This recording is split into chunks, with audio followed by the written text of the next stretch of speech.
Alright, let's do a physics problem. In this particular problem, let's read it. While traveling along a highway, a driver slows down from 24 meters per second to 15 meters per second in 12 seconds. What's the car's acceleration? So, in this problem, we need to find out what the acceleration is. And from my class, you should all have already found out that acceleration is actually the change in the velocity, which that delta, that little triangle, means change in velocity over a particular time frame. That change in velocity just means over that particular time frame, how has the velocity changed?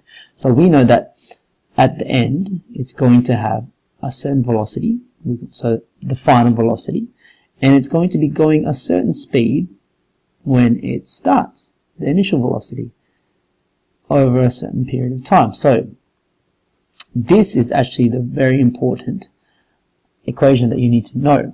So this is the change in velocity over a certain period of time. Now when we go back to our question, we need to be able to pull out the important information that we need from the question. So have a look here. The highway driver, so the driver slows from 24 meters per second to 15 meters per second. So we should know, and this is handy, so I would, in an exam question, for example, I would label it so you don't get lost.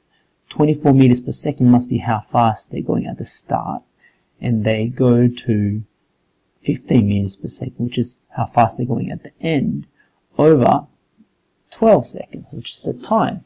And let's actually pull this out, because this part's really, really important, because sometimes you might have a question where there's lots and lots and lots of numbers, and it's hard to keep those numbers in line. So let's pull them out so that they're not hidden and confused within all the words. So our initial velocity, how fast it was going at the start, is 24 meters per second.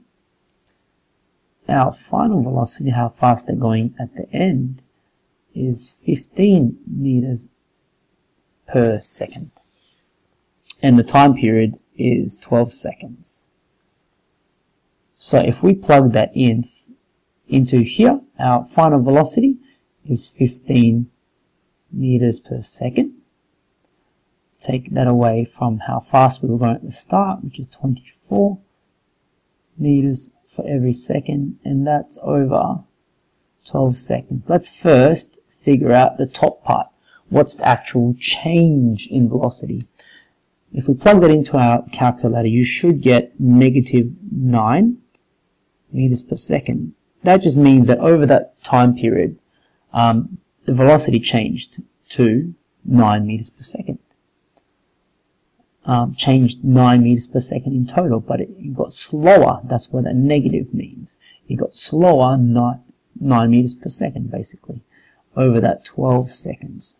So if we actually properly evaluate that now, you should get -0.75 meters per second.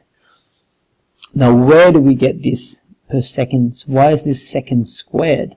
That is just simply because up here we had your meters per second, so meters divided by second, divided by seconds again. So if we divide seconds by meters by seconds and divide that again, this seconds actually goes down here and no longer becomes divide, becomes now, these two now multiply together, so they become second squared, because you're dividing for every second per second.